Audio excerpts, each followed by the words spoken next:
Three brains. As human beings, we think we have one large brain, but actually we have three individual brains that wind up functioning as one when it's all working together. The first brain that we have is called our crocodile brain, our primitive brain, and it's designed for human movement and for basic survival. It has a couple simple questions. It's, should I eat it? Should I kill it? Should I mate with it?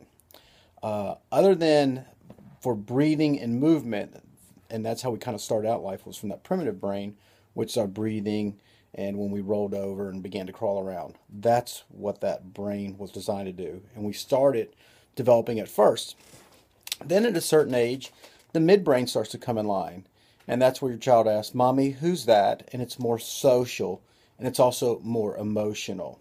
So that's called part of our limbic system, where our emotions come from. That's the current thinking in regards to that. So then those two brains connect and start to work together. And finally, the last part of our brain is called the neocortex. Neo meaning new, and this is where we talk about executive function or someone thinking. There's a great poem written by Rudyard Kipling, which is one of my favorites, called If. And the basic premise behind if you haven't read the poem, is states that if you can keep your head when everyone else is losing theirs, you own this place.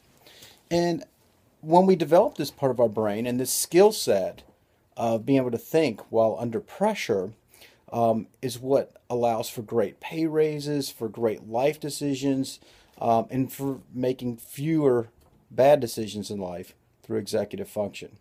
However, the crocodile brain sometimes takes over thinking. And what happens is when we get really afraid, or if we had an old injury or in pain, the crocodile brain's running hot.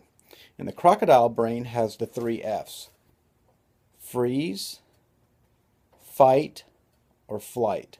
So you're either going to fight something, you're going to try to make it happen and try to push through your pain, or try to push through life and make things happen for yourself, or you're going to not confront and run away. Every time there's a problem, you move away.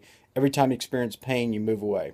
So what that'll look like is, well, I don't golf anymore because I have this pain. And that's not a bad thing, that you should not keep pushing into pain, but we need to do something more, as I call it, like threading a needle, to find out how can you return to golf pain-free. And that's kind of the care that I have in my office. And so the premise behind it is to get your brains working again. So when I test someone in my office, I'll give them commands like I'll put them in all fours, like a crawling position, and then ask them to raise their right and left leg. And when I'm doing that, I'm looking how fast they can respond. And I do ask, you do know your right from your left leg, your left and right. So when someone's trying to think about my right, oh, and they do it that way, I know that their thinking brain just did something that the movement brain should have done. In other words, the crocodile brain should have executed that for you. It's not thinking process. You don't think to shoot a basketball, you shoot the basketball. That's the movement mind.